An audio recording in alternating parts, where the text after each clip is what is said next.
people show up to hear you speak, you always have a bit of that imposter syndrome of curiosity around what the heck can I say that interests all these people. My name is Marysol McPherson. I'm the Director General of Cyber Mission Integration at the Canadian Centre for Cybersecurity. Just a quick tip, don't wear your favorite shirt on your headshot because you'll never get to wear that shirt ever again. And that's it for today. The Canadian Centre for Cybersecurity is the lead technical agency for cybersecurity in Canada. We are part of the communication security establishment. Did my mic just drop? No?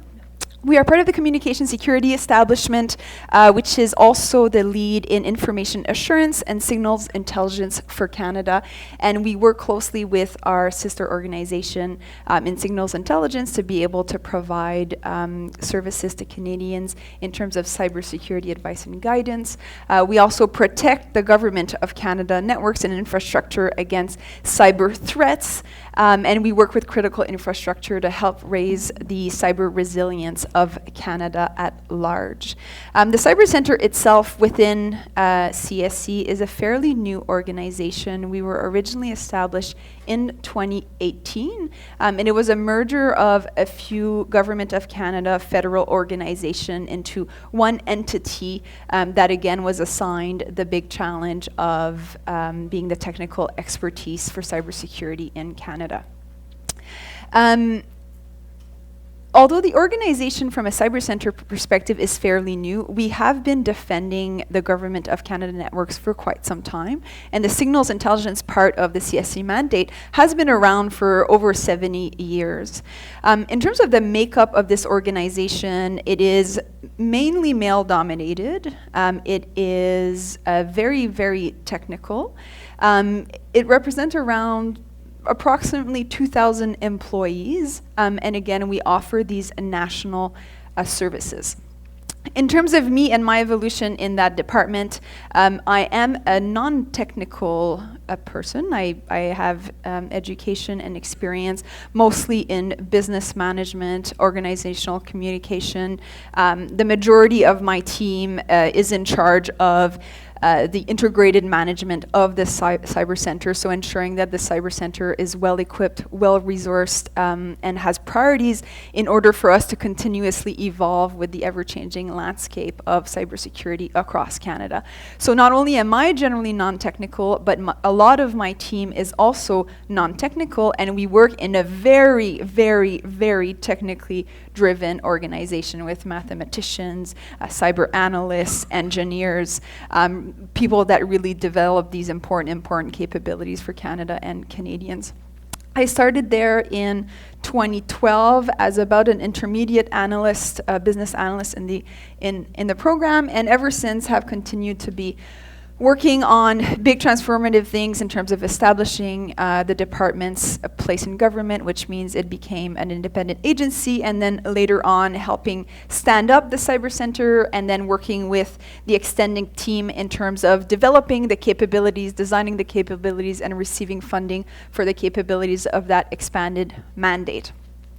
Throughout that journey, I have experienced all sorts of dynamics in terms of being a woman in a technical field, and being non-technical, a woman in a technical area, and a woman in a technical overall ecosystem. Out of curiosity, now you know a little bit about me, my organization, I'm curious to hear about you. So with the raise of a hand, who here works currently in an organization that is male-dominated?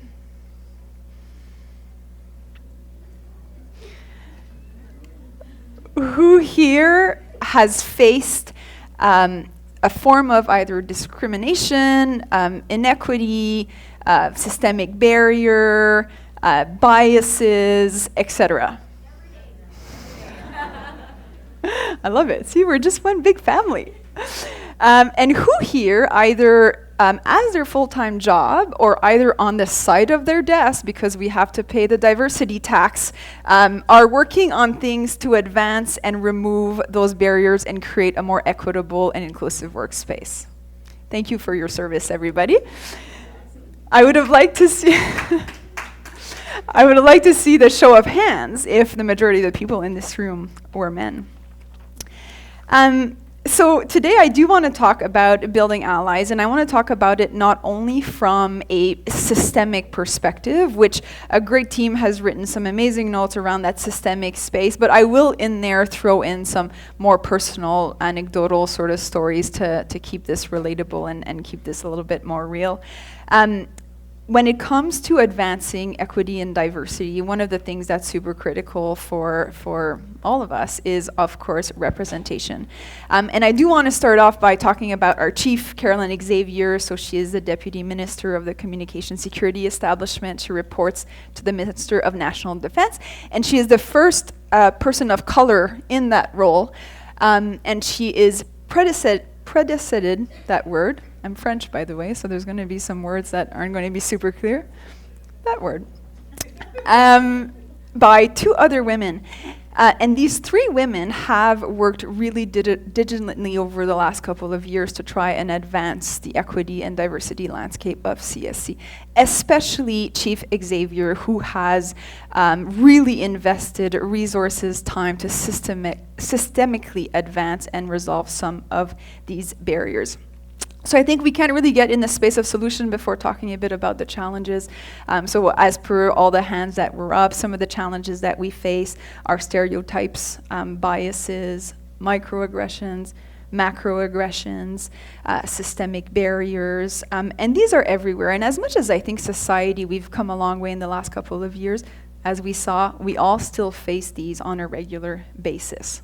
So for us, from a cybersecurity perspective, not only for our own workforce and being able to advance our own mandate and deliver on the important work that Canadians expect us to deliver on, we also have a special interest in raising the equity and diversity of the overall Canadian cyber workforce ecosystem, because our overall program isn't doable by ourselves. We rely on all critical infrastructure owners. We rely on small, medium enterprise. We rely on Canadians. We rely on other layers of government. We really rely on the entire ecosystem, including some of our international partners, to be able to advance and raise the bar from a cyber resilience in Canada, which means that we want the workforce at large to be diverse and inclusive, because that diversity and that inclusivity is what really allows us to deliver meaningful results for Canadians.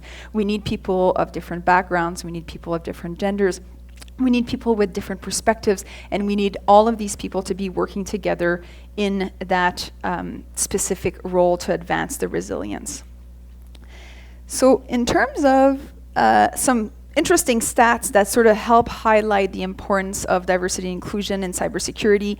37% of large businesses are affected by cyber attacks.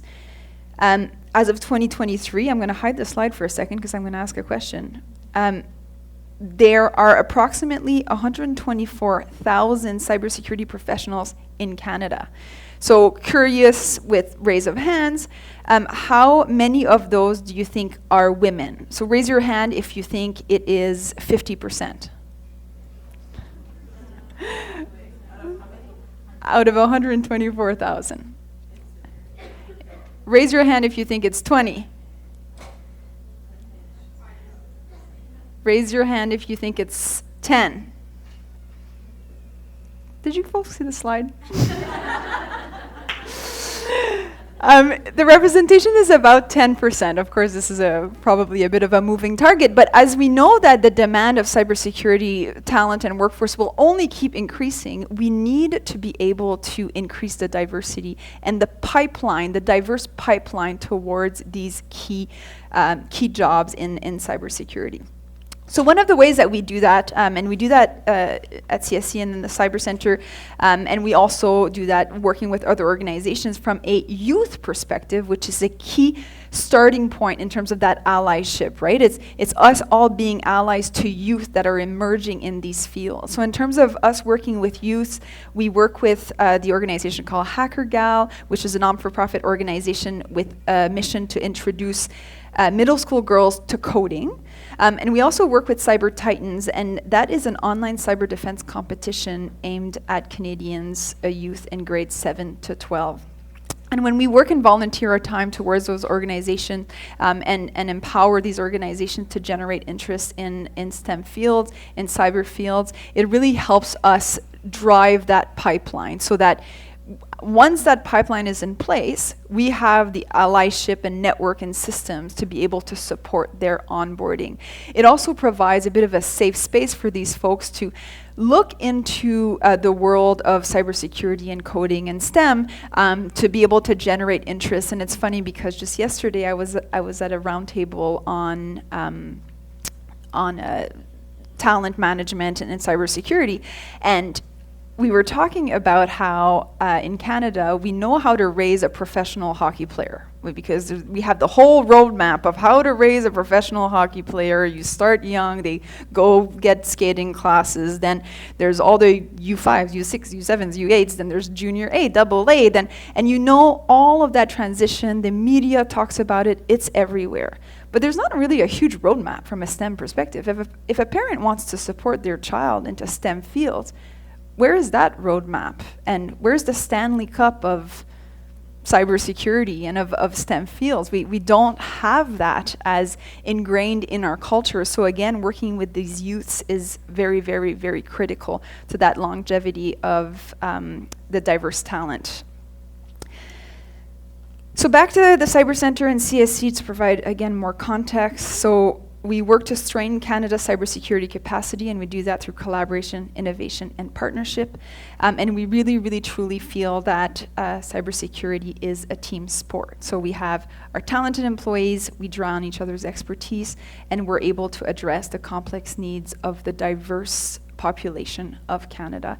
And I think that is one of the most critical things is in order to be able to offer services that are meaningful for the diversity of the population, we need to represent the diversity of that population because otherwise we're going to have blind spots. And sometimes we hear about the quote, never about us without us. And I think that's reflective of that need to be able to have that diverse workforce. So in terms of like setting that bigger foundation, again, when Chief Xavier started at CSC, she did establish what was called the One CSC framework, and it is a pretty comprehensive framework for equity, diversity, and inclusion for the growth of our own culture and the transformation of our own culture. And one of the areas that was also interesting in terms of setting up that big systemic foundation is that she also hired a special advisor to her from an equity, diversity, and inclusion perspective, who, working with different areas of the organization, gamified EDI. So they created this card game, and in this card game, there's 52 cards. And the way that it's gamified is you can play the cards as you advance and promote the objectives of EDI and help advance the framework. And what's really fascinating is that the way the game works from the player's end is then we're able to see our investments in the progress from an EDI perspective, but in the back end, the organization is able to see a bunch of data around what people are focusing on, what people aren't focusing on, what seems of interest, what doesn't seem of interest. So it provides all this other data that's going to help us refine and advance this EDI framework.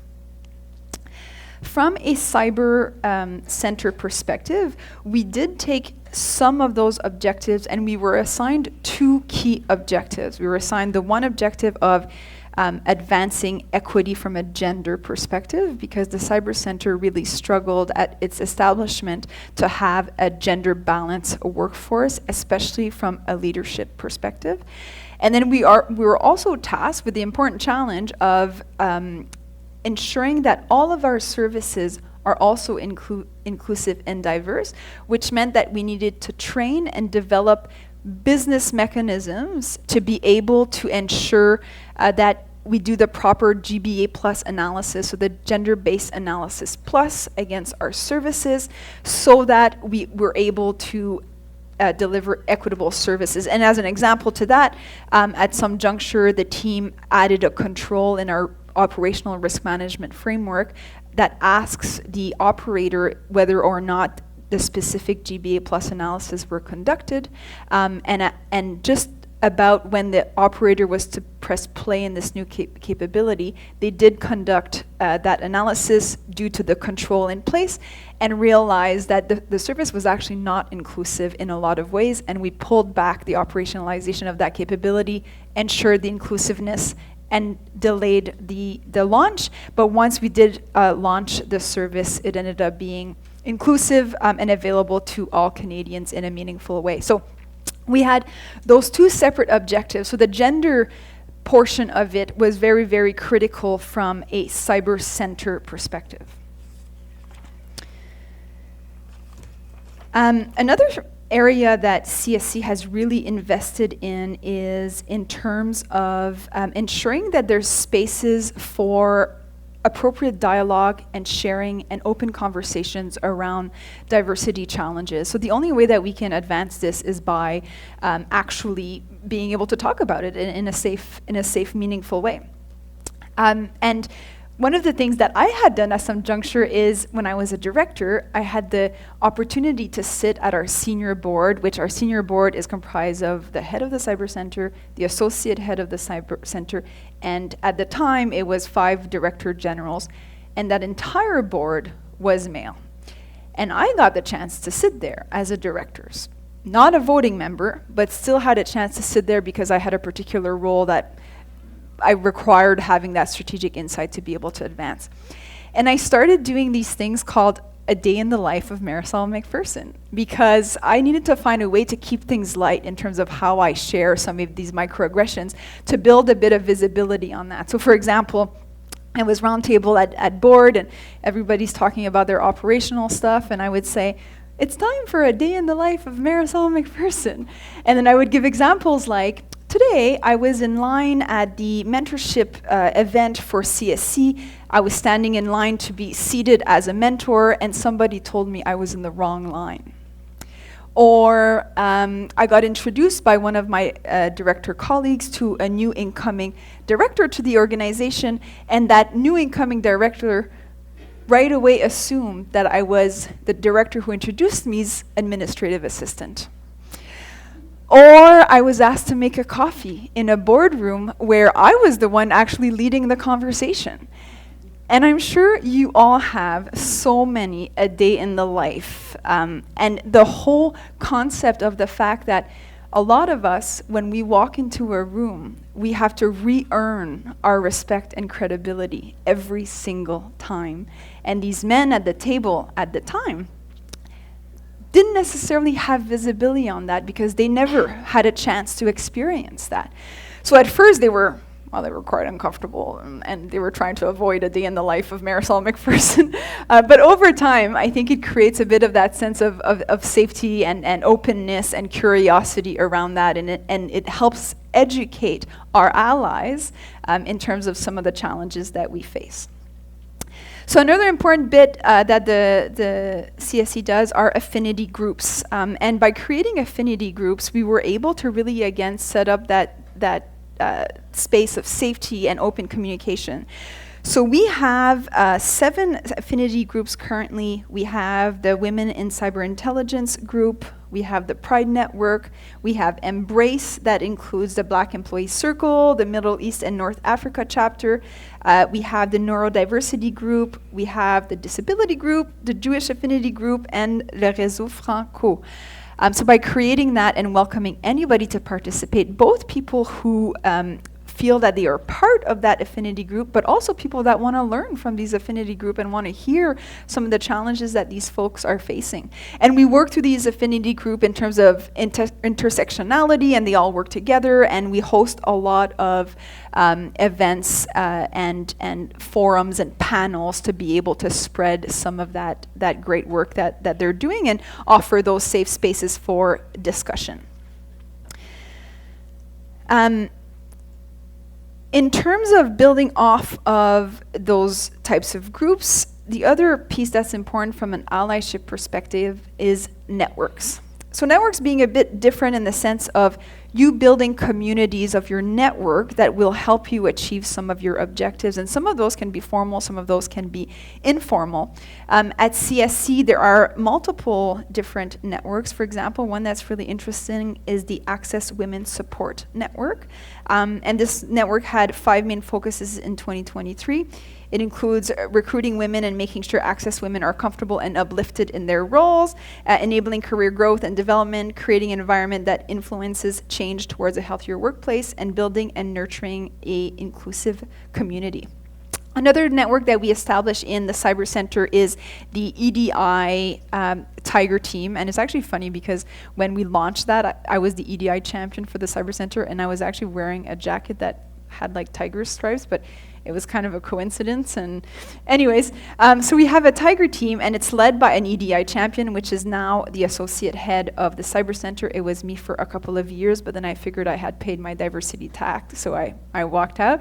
And then it's also led by a director in each of our different directorates, so 6 directors, and 5 of those are men, which was sort of the intent of this whole EDI Tiger Team, is to bring folks from the dominant community to be able to be those allies and represent allyship and educate and learn and grow and build from an EDI perspective, and spread that EDI tax and really demonstrate to the employees that we really mean it when we say we want a diverse workforce. It's not just the people seeking diversity that are looking for it. It's everybody recognizing that diversity is a priority for the organization.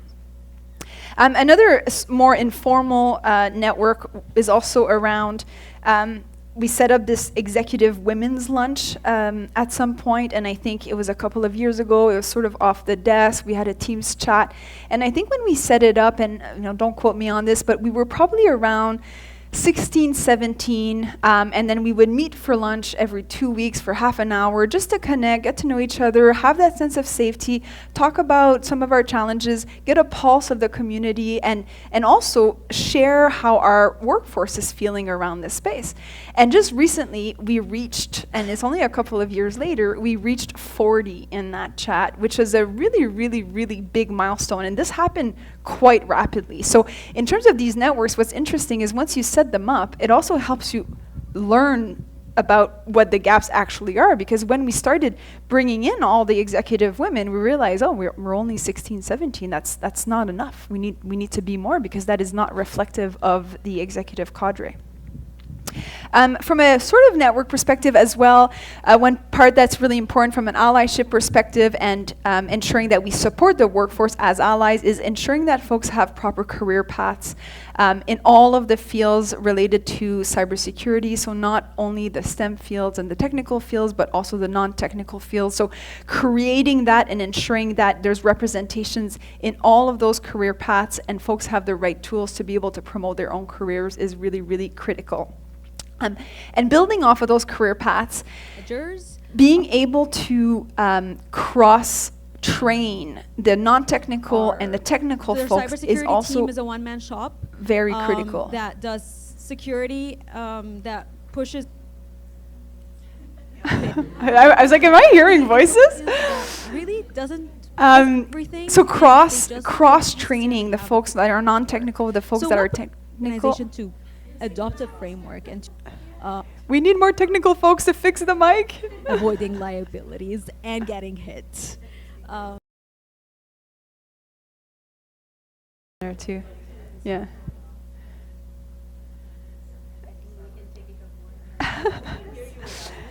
Yeah, it's good. We just hear 2 voices. We're not going crazy, folks. So making sure that there's that cross-training happening. And then again, in terms of that leadership space, ensuring that we identify the pipeline for talent early on, that we support that talent, and that through representation, they are able to say, you know what, I too can be the chief of the communication security establishment. And that part is very, very, very, very important.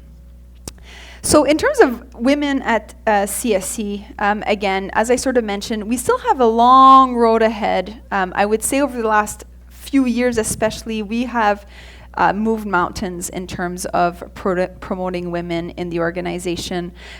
We are really looking at all our foundation, our systems, are the way that we work and operate as an organization to try and encourage that. And even just to give you some anecdotal statistics, not only do we have our chief that is a woman of color, but we have 3 assistant deputy ministers who are also women. So our assistant deputy minister of business strategy is a woman, our assistant deputy minister of policy is a woman, and our assistant deputy minister of signals intelligence is also a woman. So a woman in a very, very technical field leading a very, very technical area. So lots of representation in that space, lots of representation at the DG level, and that has really created a movement in the organization of folks being safe in terms of identifying some of the barriers, communicating those barriers, sharing how they feel. So on that note, one of the biggest things from a diversity perspective is also systemically and from a corporate practice perspective, advancing the tools and systems to ensure that there's no systemic barriers. So CSC, in order to do that, we had a deep dive on all our HR practices, really looking at our posters for jobs. Are they inclusive? Are they going to be attracting the right workforce? We did a deep dive on our security clearance process, which we had heard a lot of feedback about the impact it has on diverse groups. We looked at all our career development frameworks, and are those inclusive? Are those enabling success? We looked at all our performance processes, making sure that everybody has a performance review, everybody has the chance to look at their skill set, everybody has the opportunity to talk about a learning plan, a learning strategy, their ambition. So we dove into all of that foundational space.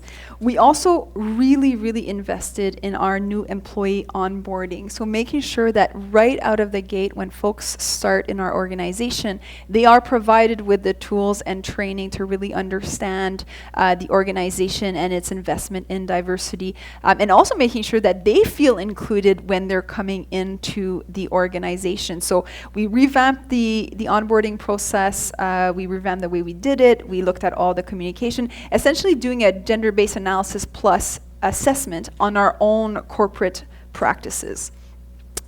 We also have really invested in the official language space, so increasing the use of French in our workplace, in the training environment, and removing those barriers to official languages. And that space as well has experienced a very important shift. Another sort of foundational space is educational resources. I'm way behind on my slide here. It's really important that we continue to educate allies and ourselves in terms of the status of cybersecurity, well, that too, but of inclusion and diversity and equity. And again, creating the system by which people are taking the course, listening to the course, learning about it is really critical. So we've done a balance of both optional training, but also formal training that each employee has to take on a regular basis. And that has really helped advance as well the knowledge and awareness of all our allies across the organization in terms of some of those barriers. And again, in terms of education, just a super simple example, but when we first launched CSC's EDI framework, and which followed by the Cyber Center being tasked to create its own sort of call to action related to our parent organization's framework, it was just me as a woman. For some reason that day I was the only woman on the executive team meeting. I think at the time we were probably 16, 17 executive. I think 2 or 3 were women, but they weren't there. And when I was trying to facilitate the conversation to have folks come up with ideas around what is the Cyber Center going to do to improve equity, diversity, inclusion, and specifically our call to action to improve the gender diversity of the center. And somebody said, they shall remain nameless, said, do you have any data? Because in the absence of data, I'm not sure we actually have a problem. And I was literally sitting there thinking, I'm literally the only woman here, and you're still asking me for data, and you can't reasonably assume that this is obviously an issue. So again, that really what that highlighted, and then I wrote it down, what he didn't say was we need training, we need awareness, we need education. That's what he was saying. He wasn't saying it that way, but it was very, very clear that that was essentially the key message there. We also train and educate the workforce, again, both in terms of our service delivery to Canadians from a gender-based analysis plus perspective, but also internally, the folks that run policy initiatives, privacy initiatives, HR initiatives, all of the type of corporate services in terms of their own GBA plus reviews of their own services to our workforce. So, for example, reviewing the HR system and making sure that it's inclusive and accessible and is meeting the needs of that diverse workforce. So even internally looking at it from that perspective in terms of our internal service delivery. So I talked a lot about those more systemic approaches to advancing allyship in terms of how do you set up the baseline in an organization, excuse me, the baseline in an organization to make sure that over time, systems and processes and practices are in place that help support diversity. But I do want to talk a little bit about some more personal tidbits in terms of yourself as you build your network and you move around in your career and you try to achieve all your objectives and ambitions, what allyship could look like for you, and I can only share more from a personal experience. So from a personal experience, when it comes to allies, there's essentially three things I would recommend that folks do. So one, I recommend that you be your best ally. At the end of the day, you are there to support yourself. You are in control of your development. You are in control of your emotional resilience. You are in control of your behaviors, of your thoughts, of your mindset. You're in control of your education and training and development. And at the end of the day, only you can be your best ally. So invest in your emotional resilience, invest in your development, invest in your courage, invest in your ability to have effective, constructive conversations, invest in yourself, and take the time, and it's interesting because the presentation before me was about this, to create a good work-life balance for yourself so that you are always mentally in a state to be able to take on the challenges that you're going to face, because the reality is you're going to face challenges, and those are going to be different than your male counterparts or people that are from different demographics. Number two is find allies within your marginalized area. So if you are a woman, find women allies. If you are part of intersectionality, find allies in all the groups that you relate to. Those allies, find them at all levels. People that are more junior than you, people that are at your level, people that are more senior than you, and start working softly with these allies to sort of keep a pulse by sharing, by listening, by sharing, by listening, keeping a pulse of the organization you're in, the overall ecosystem you're in, and then having those allies, especially if you've mastered objective number one of you being your best self, will create a lot of a sense of security in your organization, because you'll know that there's people across the organization that have your back in different ways. And by having that safety, you're less likely to derail in a time of conflict or in a time of chaos or in a time of stress. And then the third tip is have allies in the dominant demographic. Have allies that are not marginalized. And that is not only as an opportunity to teach them and share with them some of the challenges that you may face. No, it's a party. but also in terms of sometimes taking pulse of where you're at as well. And what I mean by that is throughout my career, there has been times of high stress, times of transformation, times that I had the courage to be really bad at something new. And in those moments of distress, some ineffective behaviors can surely sort of emerge. And in my experience, I noticed that when those were emerging, especially when I was a more junior employee, I sometimes had the tendency to project those insecurities on my environment. So, for example, maybe in those moments, I would have perceived that there was an injustice, but in reality, I was potentially clouded in that moment with my own insecurities. So having those allies to be like, hey, today this happened to me, and I'm feeling a bit discriminated. I feel like that was a microaggression. What are your thoughts? And if you have that trust with someone in the other demographic, they can provide really good insight. First of all, they can say, oh, that happened to me too this week. So, and I'm a white, middle-aged military man, so maybe it's just a thing that is happening. It doesn't mean it's right. It just might not mean that it's discrimination or bias or injustice in that perspective. And again, they also help by having that trust and confidence and building that. They help you share all of that with their own dominant demographics and colleagues, so that you're spreading the word in the dominant space and not only in the space that is being marginalized, because to make change, we need everybody to be on board with this way forward. So again, be your best ally for yourself, find allies in your community, and find allies in all of the other communities. And I want to finish with one thing that I heard recently from one of my colleagues in the extended national defense community that said, we'll know we'll have achieved when mediocre women are in leadership roles.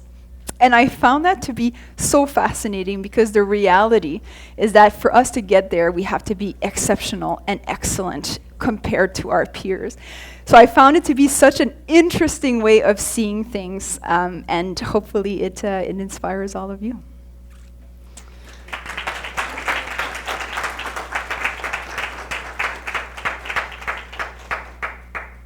We have time for questions, I think.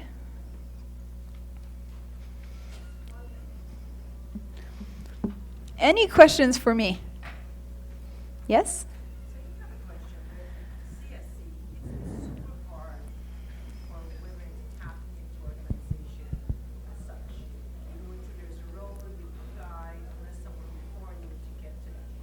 Mm-hmm.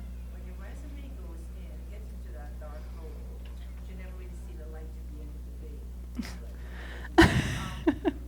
The challenge is I get work with CSS as from a client perspective, but as a woman of color trying to tap into an organization that you know need change in your voice, like mine or similar, it's super hard.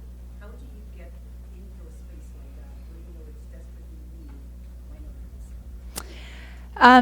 So again, CSE has invested a lot in its external recruitment space, and I know that we've improved a lot of the systems being used for recruitment. So we did add the angle of self-identification, and currently when you self-identify, the resume and the application does go in a different area for review. So we are prioritizing the hiring people of different demographics.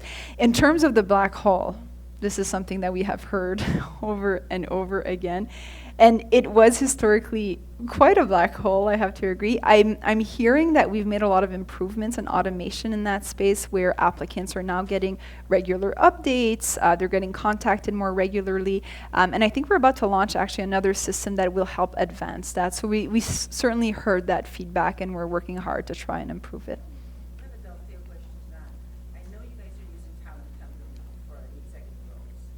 The what, sorry?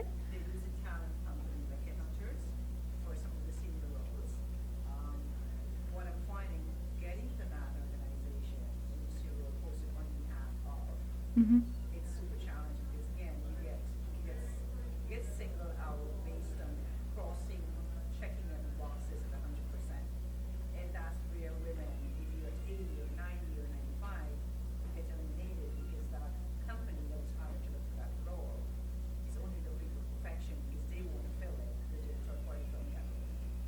It's interesting. I never heard about us using third parties, but I can certainly bring that feedback back.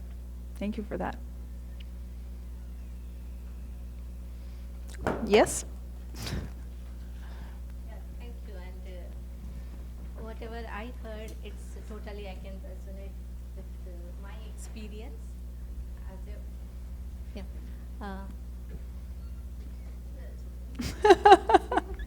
as a woman who wears hijab, Mhm. it's totally I can relate.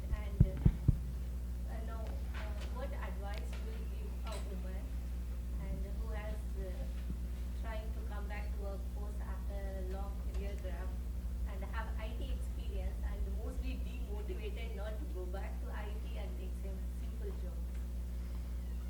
So what's your point? How to network? And because this country is new for me, especially, and networking is something I should learn. Well, I think you're here, so that's a good start. And in terms of networking, I mean, yeah, you have to use all the tools available to you in LinkedIn and different conferences, training, different communities, find communities around you. We hear that also a lot in terms of returning to work after a long break. It's really challenging because sometimes the experience that we ask on a job posting are transferable skills to what you were doing when you were quote unquote unemployed, but we don't present them that way. And that's actually something also that we had been looking at is how do we create experience statements that are more inclusive and more reflective of different types of responsibilities you may have in your life where you are demonstrating those competencies, and they're not only in the workforce. From a federal government perspective, that is a bit of a challenge because it is a major system, but I think a lot of more private industry are more able to be flexible in that space. I think from a Government of Canada perspective, we still work on that, but it just takes a little bit longer because it's a very big machine. Thank you. And I would like to add the STEM culture which you are speaking about. Personally, what I do, I have young kids, so I'll make a bedtime story for the cybersecurity, not only the exact cybersecurity, the digital security and how to use the devices. Cool. So they are more interested to learn. Yeah, I love that. Awesome. All right, I'm getting cued to wrap up, so thank you so much, everybody, and enjoy the rest of the day.